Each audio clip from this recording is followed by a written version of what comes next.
بسم اللہ الرحمن الرحیم۔ السلام علیکم ناظرین، بہت ہی افسوسناک واقعہ پیش آیا سیالکوٹ میں۔ ایک سری لنکن شہری جو کہ پاکستان میں ادھر جاب کر رہا تھا، مینیجر تھا وہ ایک فیکٹری میں، تو اسے زندہ جلا کے مار دیا گیا۔ عینی شاہدین ہیں، ان کے مطابق جب جلایا گیا تو وہ اس ٹائم وہ تھوڑا سا اس کی سانسیں باقی تھیں، تو زندہ ہی ایک ہی صحابہ جلا دیا، لیکن اس سے پہلے ہی اس کا کافی آلموسٹ انہوں نے مار دیا ہوا تھا۔ اس سے پہلے اتنا ظلم ہوا، اتنا تشدد کیا گیا اس کے اوپر کہ وہ اس سے پہلے ہی مر چکا تھا، لیکن کچھ لوگ کہہ رہے ہیں کہ جب جلایا تب بھی اس کی سانسیں باقی تھی۔ بہرحال اب اس سارے واقعے کا یہ کیا ہوا، کیسے ہوا، اب تک تو خیر میڈیا میں یہ ساری خبر رپورٹ ہو چکی ہے۔ میں اس واقعے کا جو پس منظر ہے وہ بتانا چاہ رہا ہوں کہ یہ ہوا کیا، آخر معاملہ کیا تھا، اور جو اس میں جو بھی سننے میں آ رہا ہے، جو کچھ افواہیں ہیں یا کچھ ریالٹی ہے اس میں یا جو بھی ہے، میں وہ آپ لوگوں سے ڈسکس کروں گا، اور آپ لوگوں نے فیصلہ کرنا ہے کہ آیا کہ یہ جو سلسلہ چل پڑا ہے ہمارے ملک میں یا ہو رہا ہے، کیا یہ صحیح ہے؟ اس سے زیادہ ظلم، اس سے زیادہ بربریت تو میں نے کافروں کو بھی کرتے ہوئے نہیں دیکھا۔ میرا جو سر ہے وہ شرم سے جھک گیا ہے۔ جب بھی باہر کی دنیا میں، ایون کہ فرانس میں حجاب پہ پابندی لگی تھی، پورے مسلمان تڑپ اٹھے تھے، اور ہم سب نے کرٹیسائز کیا کہ فرانس جو ہے جی وہ انتہا پسند ہے۔ انہوں نے نعوذ باللہ حضرت محمد صلی اللہ علیہ وسلم کے خاکے ادھر چھاپے گئے، پوری مسلم دنیا احتجاج کے لیے باہر نکلی۔ اس کے علاوہ باہر جو انڈیا میں کوئی مسلمان ہے اس کے اوپر ظلم ہو، کوئی مسلمان گائے کا گوشت جو ہے وہ گائے کو ذبح کرے تو اس کے اوپر ظلم کرتے ہیں انڈیا والے۔ مطلب جہاں بھی دنیا میں کہیں بھی مسلمانوں کے اوپر ظلم ہوتا ہے تو ہم لوگ کہتے ہیں کہ مسلمان بہت اچھے ہیں، ہم مسلمان امن پسند ہیں، ہم مسلمان امن کو پروموٹ کرنے والے ہیں، تو باقی جو غیر مذہب ہیں یا نان مسلم ہیں وہ صحیح نہیں ہیں، وہ ظالم ہیں۔ اسرائیل کو ہم بہت برا بھلا کہتے ہیں کہ وہ فلسطین میں ہمارے مسلمانوں کے اوپر ظلم کرتا ہے اور وہ بربریت کرتا ہے، اس میں کوئی شک بھی نہیں ہے۔ لیکن یہاں پہ جو ہمارے ملک میں جو تماشا لگا ہوا ہے اس کو کون جسٹیفائی کرے گا؟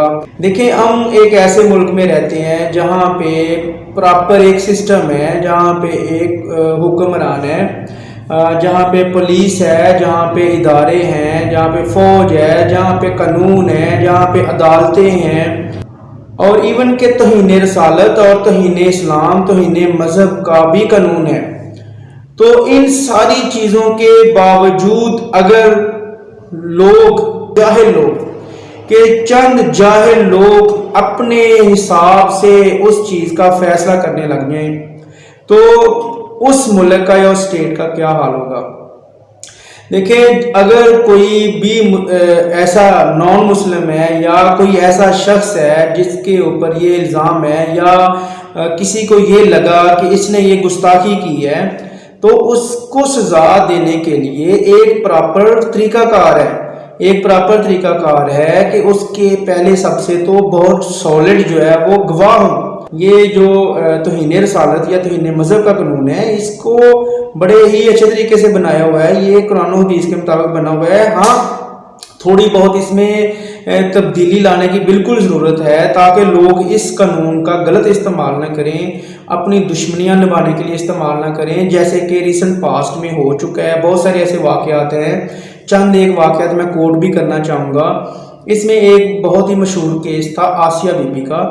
بہت سارے دوست میری بات سن کے جذباتی ہو جائیں گے، وہ کہیں گے کہ یہ بندہ بھی اس طرح سے بات کر رہا ہے، تو میں تو بھائی کروں گا، میں حق سچ کی بات کرنے والا انسان ہوں، میں ایک ریسرچ کرتا ہوں ہر چیز پہ، میں اندھی تقلید اور آنکھیں بند کر کے کسی چیز پہ بلیو نہیں کرتا۔ آپ لوگ بھی ذرا ریسرچ کر لیں، آسیہ بی بی کا کیس تھوڑا اسٹڈی کریں۔ آسیہ بی بی کا کیا کیس تھا؟ وہ دو عورتوں کی لڑائی تھی، دو خواتین کی۔ آسیہ بی بی کرسچن تھی اور جس عورت کے ساتھ اس کی لڑائی ہوئی تھی وہ مسلمان تھی۔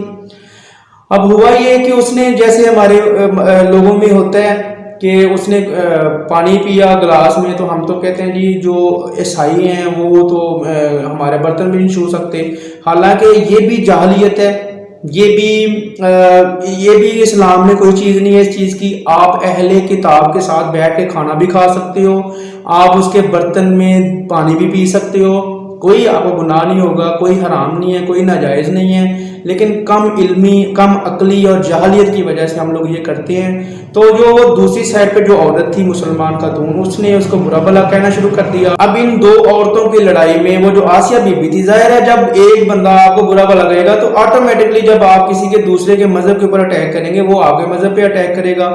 تو یعنی وہ دو عورتوں کی آپس میں لڑائی تھی, اس کو اتنا بڑھا چڑھا کے پیش کیا گیا کہ اس نے گستاخی کی ہے, اس نے رسول اللہ صلی اللہ علیہ وسلم کی شان میں گستاخی کی ہے. اس کو پکڑ بھی لیا عورت کو, اس کو سزا بھی ہوگی, پھانسی کی سزا, یا آئی تھنک پھانسی کی سزا ہوئی تھی. اس کا جو کیس تھا وہ سلمان تسیر نے اٹھایا تھا. میں سلمان تسیر کو پرسنلی پسند نہیں کرتا تھا, ابھی بھی میں نہیں کرتا. ٹھیک, تو یہ سلسلہ جہاں سے کڑیاں ملتی ہیں, میں وہ بات کر رہا ہوں آپ لوگوں سے کہ یہ کڑیاں ملتی ہیں جب سٹارٹ ہوا, جب ہمارے ملک میں یہ سارا طریقہ کار کب شروع ہوا تھا, سلمان تسیر کے قتل سے. جب ایک معصوم پاکستانی ممتاز قادری نے ایک ایسے شخص کو مار دیا جو کہ اپنے غلطی کا اعتراف کر چکا تھا آن کیمرہ, جو کہ معافی مانگ چکا تھا پوری قوم سے, پورے مسلمانوں سے.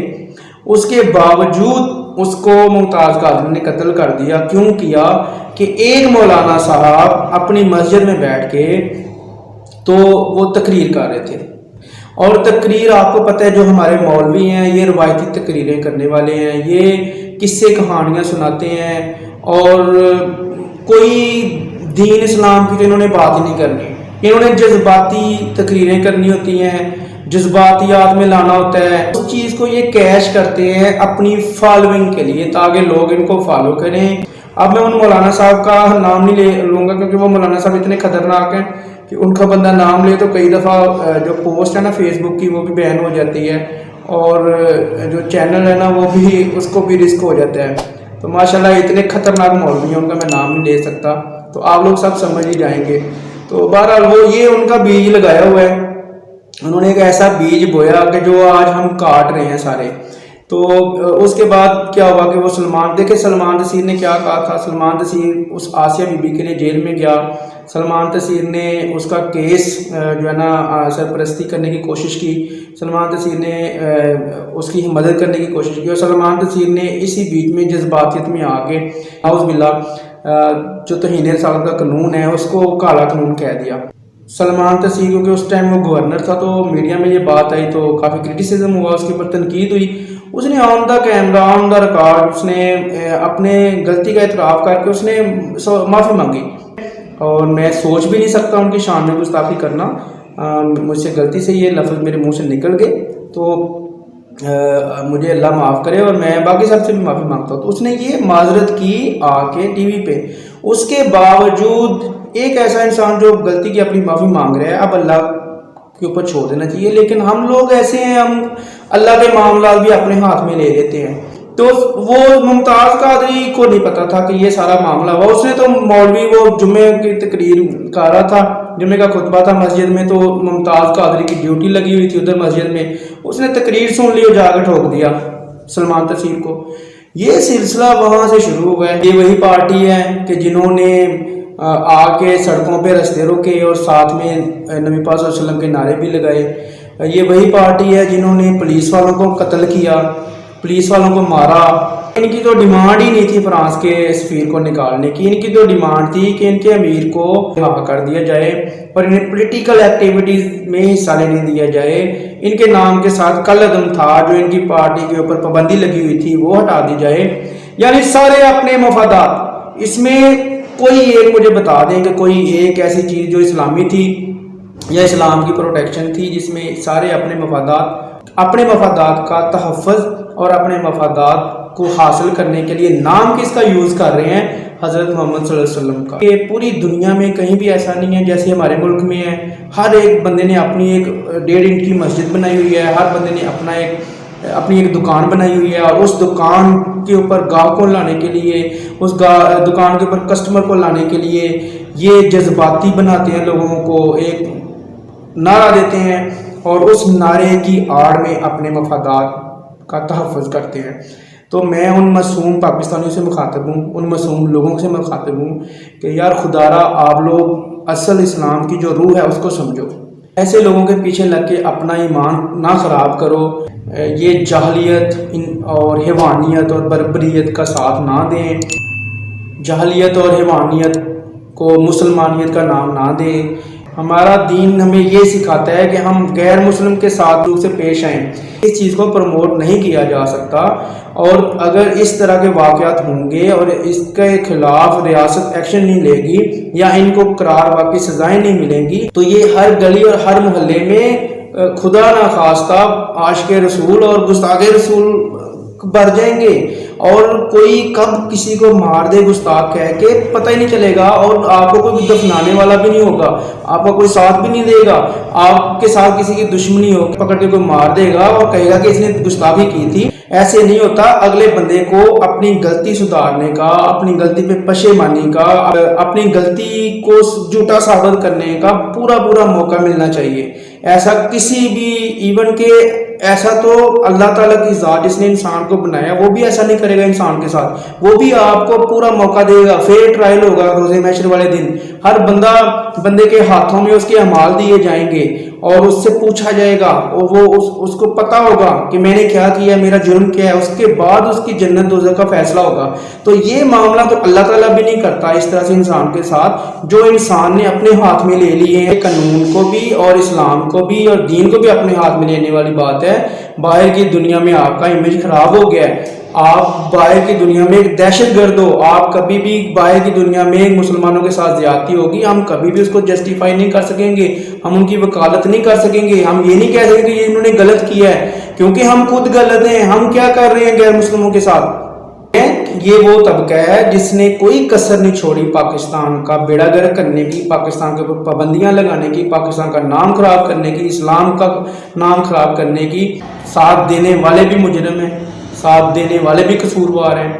آخر میں صرف میں یہ کہنا چاہتا ہوں, میری بڑی دلی خواہش ہے, اللہ کرے اس ملک میں مذہب کے نام پر سیاست پر پابندی لگ جائے, کیونکہ مذہب کا بڑا ہی غلط استعمال ہوا ہے. اس سے پہلے مولانا فضل الرحمان نے استعمال کیا مذہب کا, ابھی تک وہ کر رہا ہے. ابھی تک وہ اپنی سیاست کے لیے مدرسے کے بچوں کا استعمال کرتا ہے, اور اب یہ ایک اور پارٹی آ گئی ہے خیر سے, اور ریاست اس کے آگے گھٹنے ٹیک چکی ہے. میں بس آخر میں یہ دعا ہی کروں گا کہ اللہ تعالیٰ سب کو اپنی حفظ و امان میں رکھے, اور ہم سب کو ایسے مسلمانوں سے بچا کے محفوظ رکھے. آپ کو مجھے محفوظ رکھے اور ایسے مسلمانوں سے بچا کے رکھے. اسلام کا غلط استعمال کریں اور اسلام کو اپنی دشمنی کے لیے یوز کریں اسلام کو. انشاءاللہ نیکسٹ ویڈیو میں آپ سے ملاقات ہوگی. اب تک کے لیے اتنا ہی تھا. تھینک یو سو مچ. اللہ حافظ.